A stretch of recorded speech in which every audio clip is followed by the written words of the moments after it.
샬롬.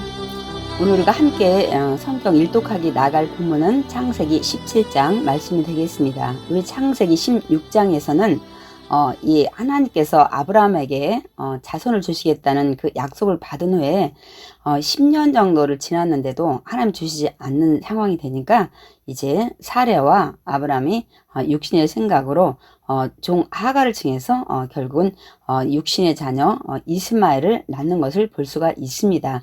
오늘 창세기 17장에는 하나님께서 다시 나타나셔서 내 몸에 이제 후손이 날 것을 다시 언약을 하십니다.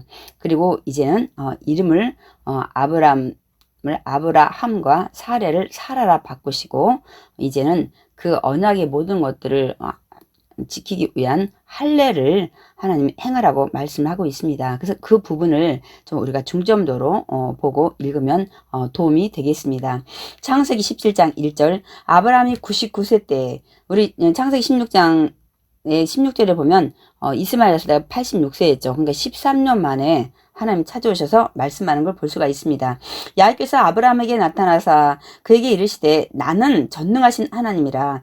우리 전능하신 하나님 너무 좋아하죠. 모든 것을 능하게 하신 하나님. 이 전능하신 하나님은 엘 샤다이라는 히브리어인데 여기는 더 구체적으로 있을 때 하나님은 우리를 양육하시는 키워내시는 하나님, 또 이제 두 번째로는 하나님의 계획을 꼭꼭 이게 인생에다 다 채우시는 그 하나님, 세 번째는 이제 능력을 주신 하나님이라는 뜻을 가지고 있습니다. 그러니까 다시 말씀드리면 하나님께서는 우리에게 어떤 뜻을 이루기 위해서 우리가 하나 앞에 온전히 나아갈 때 하나님은 우리를 계속 키워주시는 하나님이고 그 인생 계획에 하나님의 뜻을 이렇게 다 채워주시는 하나님, 그리고 우리에게 능력을 주셔서 모든 걸 감당할 만한, 그러니까 하나님이 이 붙잡힌 바 된 사람, 하나님이 쓰시고자 하는 사람은 어떤 상황에서도 하나님이 모든 환경을 뛰어넘어서 그 사람을 하나님 뜻대로 이뤄가시는 그 불가능을 가능케 하시면서도 하나님 만드신다는 사실입니다. 이제 오늘 그 아브라함이 믿음의 조상이 되게 후손을 이어서 하잖아요. 지금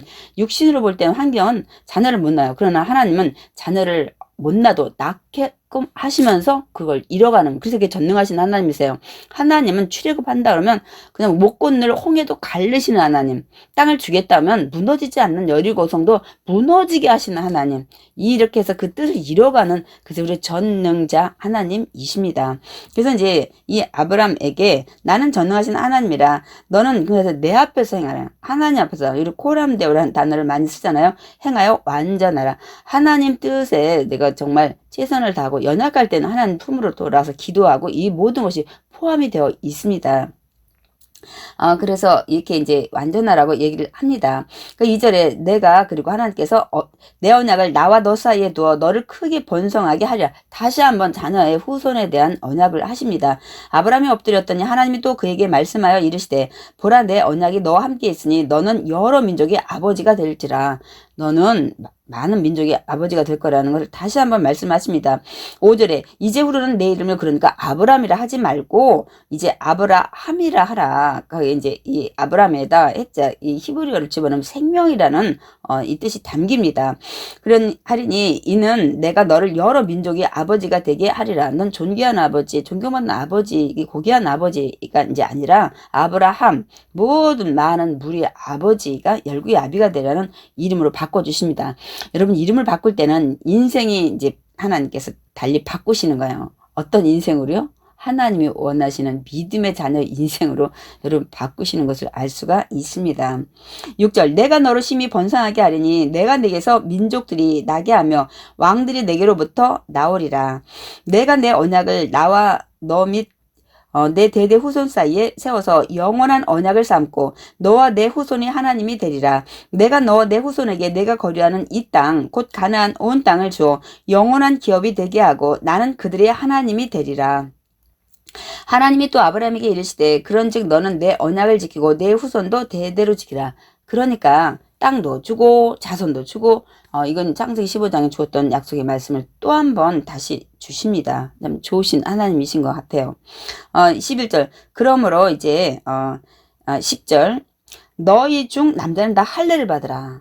이제 할례라는 단어가 등장을 하는데 이것이 이제 컷오프 이제 남자의 그 포피 끝을 이제 베는 건데 이제 지금은 우리가 말할 때 그 포경 수술이라고 얘기하는데 이 뜻하고 좀 사실 의미가 다릅니다. 근데 위생적으로 하는 거고 이 할례는 여기에서 이제는 그 생식 보존 능력을 가진 생식 끝을 잘라내 가지고 너는 이제 끝났다는 의미야. 너 언약 파기했지. 너 보세요. 하나님 자녀 준다는데 믿지도 않고 이스마엘도 낳고 자기 멋대로입니다. 아브라함이.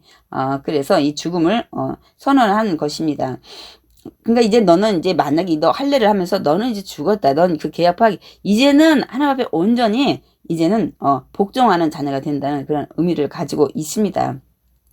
또한 이제 이걸 통해서 너와 나의 한 이 언약이 내내 영원하다는 것을 이제 기억하라는 그런 이제 의미도 가지고 있습니다. 그러니까 하나님은 죽음과 같은 이제 아브라함에게 그래서 오래전에 약속했던 자녀, 이제는 육신의 자녀가 아니라 언약에 약속했던 그 자녀를 주시겠다는, 그래서 이삭의 자녀가 이제 등장할 때 아브라함의 자녀라고 이제 잘 표현을 안 하고 신약에 가면 다 뭐라고 말씀하면서 언약의 자녀, 약속의 자녀, 이런 또 자유의 그 여인의 자녀, 뭐 종의 자녀 이렇게 말씀을 하고 있습니다. 그래서 이제 10절 너희 중 남자는 다 할례를 받으라. 이것이 나와 너희와 너희 후손 사이에 지킬 내 언약이니라. 이거를 반드시 몸에 행하라고 말씀하고 있습니다. 너희는 포피를 배워라. 이것이 나와 너희 사이의 언약의 표징이니라. 너희 대대로 모든 남자는 집에서 난 자나 또는 너희 자손이 아니라 이방 사람에서 돈으로 산 자를 막론하고 난 지 8일 만에 할례를 받을 것이라. 근데 의학을 공부하신 분들이 그 난지 8일 됐을 때 출혈이 가장 적대요. 이렇게 출혈이 많다가 적어지는 게 8일이고 다시 또 이렇게 출혈이 많아지는데 그걸 연구하신 분들이 너무너무 놀란다고 합니다.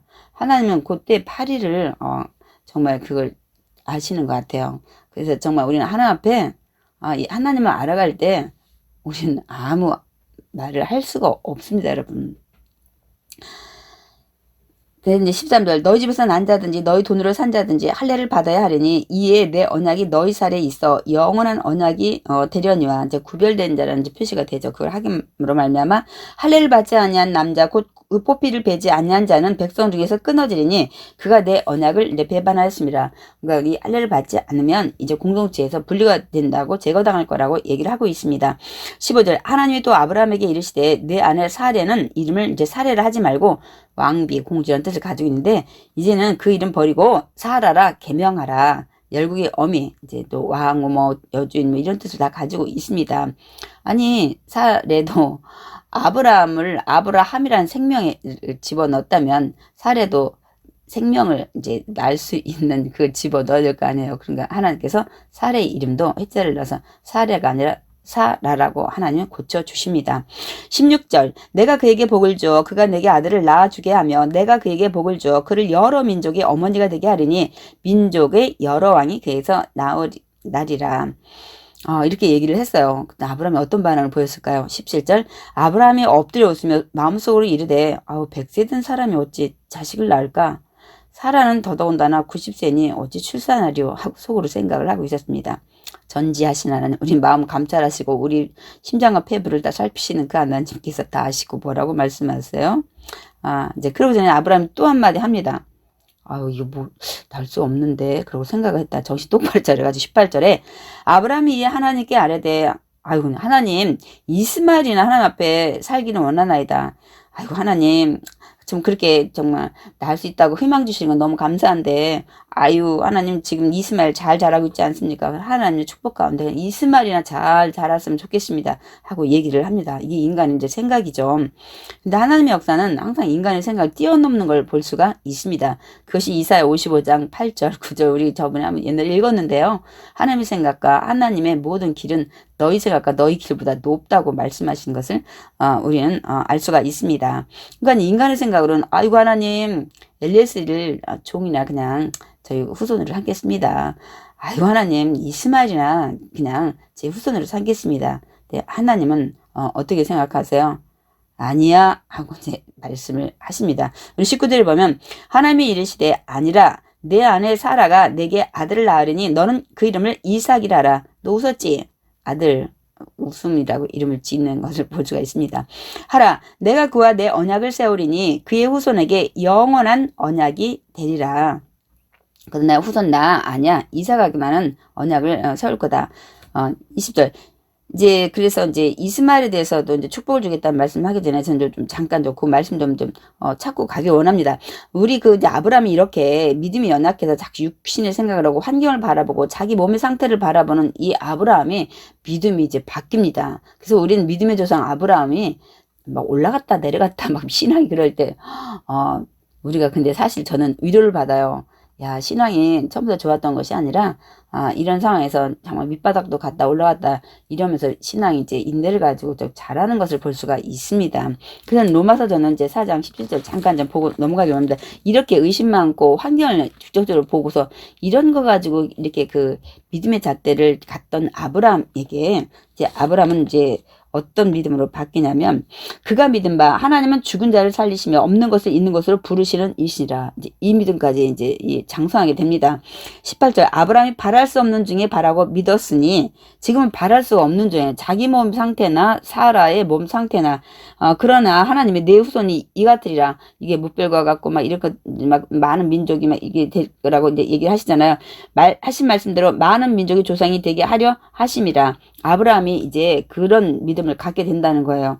그리고 19절에 그가 백세나되어 자기 몸이 죽은 것 같고 사라의 태가 죽은 것 같음을 알고도 지금 우리 창세기 17장 이 말씀이죠. 믿음이 약해지지 않고 지금은 믿음이 약해졌어요. 또 약해진 정도가 아니라 야 하나님 그건 안 되죠. 이런 상태로 믿음이 제로입니다. 제로. 그러나 이렇게 이제는 정말 그 말씀대로 이루실 거라는 것을 자기 몸 사라 내 몸 다 알고도 믿음이 이제 약해지지 않았다 했어요. 이게 믿음입니다. 우리가 하나님에 대해서 온전히 믿을 때 의심하지 않는 이런 믿음이 우리의 온전한 믿음이 됩니다. 하나님은 이제 저희가 그 정도의 믿음까지 장산불량 이르기 원합니다. 성경이 뭐 이런 사건들 다 알면 뭐합니까? 이 하나님이 오늘도 살아계셔서 저와 여러분하고도 동일하게 우리가 이 믿음 가질 때 역사하신다는 이 믿음까지 가기를 여러분 원하시는 겁니다. 우리가 인생의 이 땅에서 100년 이 살 동안에 삶 속에서 하나하나 과정과 모든 사건 속에서 하나님은 그 믿음이 장성한 분량 이르기까지 그걸 바라시는 것입니다. 우리는 이 땅이 전부가 아니잖아요. 우리 목적이 여기가 아니잖아요. 영원한 저 천국이기 때문에 우리는 모든 인생 속에서 자꾸만 어떤 고난, 어떤 뭐 기쁜 소식도 마찬가지고 거기서 자꾸만 하나님을 믿어가는 믿음을 키워가는 것이 우리의 이 땅에서 사는 목적입니다, 여러분. 그래서 20절에 믿음이 없어 하나님의 약속을 의심하지 않고 믿음으로 견고해져서 이제 의심하지 않고 이제 견고해지기 시작해요. 이제 아브라함이 하나님께 영광을 돌리며 약속하신 그것을 또한 능히 이루실 줄을 이제 확신합니다. 이제 확신. 지금 의심하지 않고 확신해. 그래서 이제 하나님이 22절 그러므로 그것이 그에게 의로 여겨졌느라. 하나님은 창세기 15장에서도 엘리에셀이죠. 아이고 됐습니다 했을 때 내가 아주 무뼈를 보여주면서 네 자손이 계실 거야 했더니 그걸 믿을 때 의로 여겼어요. 지금도 아이고 이스마엘이죠. 막 됐습니다 하나님 저 막 희망 주시는데 그건 감사한데요. 이러는데 아니야 하고 네 몸에서 이삭이 날 거라고 하는데 이제 믿으니까 그걸 의로 여기신다는 거예요. 불가능하지만 하나님 하시면 그 말씀을 그냥 믿는 것이 믿음입니다. 정말 그 하나님 뭔지가 온전히 믿는다면 하나님 말씀을 의심하지 말아야 될 거 아니에요. 저 여러분에게 하나님 그 믿음을 원하시는데 저 여러분도 믿지 못해서 늘 연약해서 하나님이 역사하지 않을 때가 너무나도 많이 있습니다. 우리가 기도하고 말씀 붙잡고 늘 주님 앞에 나가서 우리가 기도할 때 성령님이 이제 어느 날 온전한 믿음이 이렇게 아브라함처럼 우리가 정말 180도 달라지는 믿음이 될 줄 믿습니다. 그래서 그걸 의로겼는데 그애가만이 아니라 아브라함만이 아니라는 거 전 24절 너무 좋아요. 의로 여기심을 받을 우리도 의함이니 곧 예수 주를 죽은 자한테 살리신 이를 믿는 자마다 의롭다고 인정하고 그게 이제 의롭다 칭함 받으면서 이제 의로움을 인정받는 이제 시작입니다. 이 믿음이 있어야 하나님의 약속의 이 말씀들을 믿고 이 하나님이 나의 하나님, 아브라함의 하나님이 우리 각자의 하나님으로 이제 믿고 그 약속의 말씀을 지켜 나가게 됩니다. 그때 하나님 이제 의롭다 인정하시는 거죠. 그래서 이제는 그리고 이제 뭐라고 하냐면 이스마엘 그건 내가 내 말 들었는데 내가 그에게 복을 줘. 20절입니다. 그를 매우 크게 생육하고 번성하게 할지라. 그가 12두령을 낳으려니 내가 그를 큰 나라가 되게 하려니와 내 언약은 내가 내년 이 시기에 사라가 내게 낳을 이삭과 세우리라. 내 언약은 이스마엘과 세울 게 아니라 내 몸 통해서 내년에 낳을 이삭과 세운다고 말씀하십니다. 하나님이 아브라함과 말씀을 마치시고 그를 떠나 올라가셨더라. 이 아브라함이 하나님이 자기에게 말씀하신 대로 이날에 곧바로 행합니다. 아브라함이 이제 이런 것이 참 잘 하라는 것 같아요.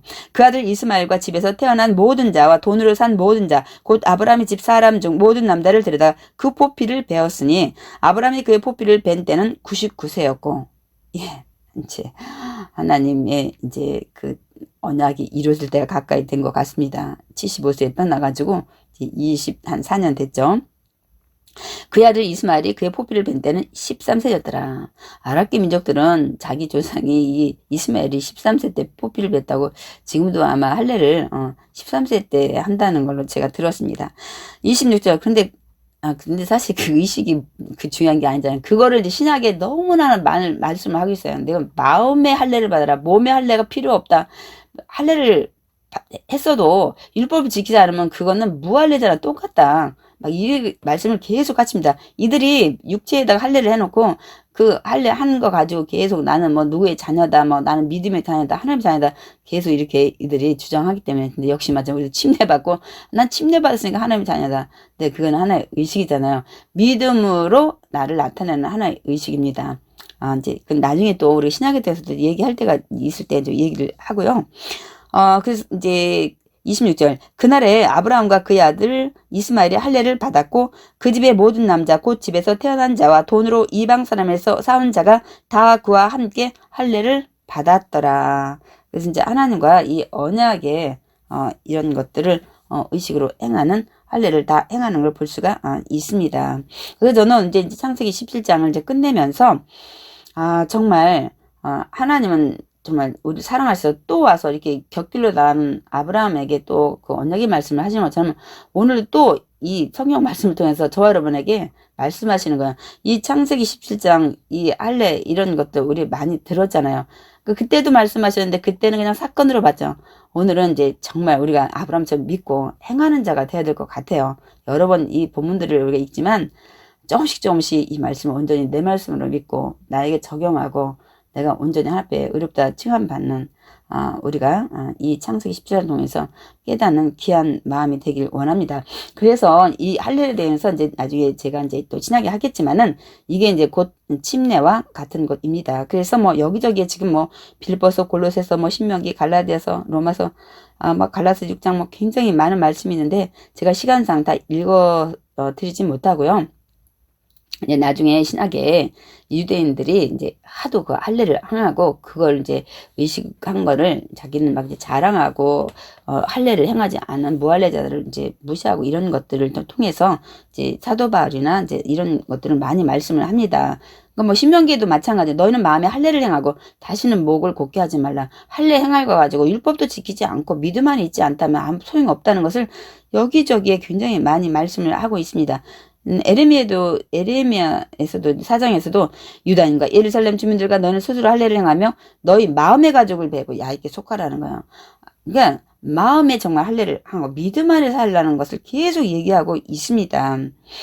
그러니까 뭐 빌립보서에서도 하나님의 성령으로 봉사하며 그리스도 예수를 자랑하고 육체를 신뢰하지 아니하는 육체 할례를 신뢰하지 아니하는 우리가 곧 할례파다. 아니 몸에다 할례만 하면 뭐하냐. 정말 그리스도를 믿고 믿음 안에 살아가는 자가 진짜 할례파다. 그 얘기를 합니다. 그래서 갈라디아서 5장 6절에도 그리스도 예수 안에서는 할례나 무할례나 효력이 없으되 사랑으로서 역사하는 믿음만 가진 자가 정말 할례파다는 거죠.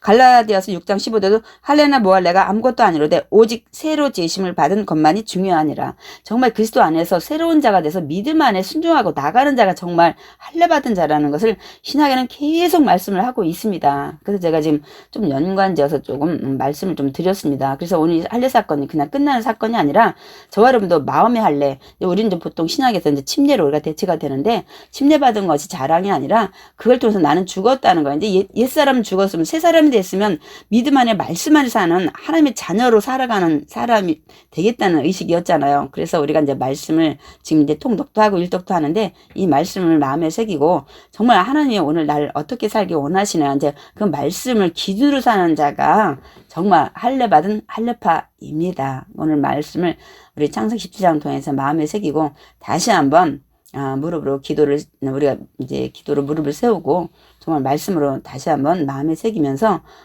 정말 육신의 생각 버리고 우리가 말씀으로 살아가는 믿음의 자녀 돼서 의롭다 칭함받는 저와 여러분 되시길 원합니다.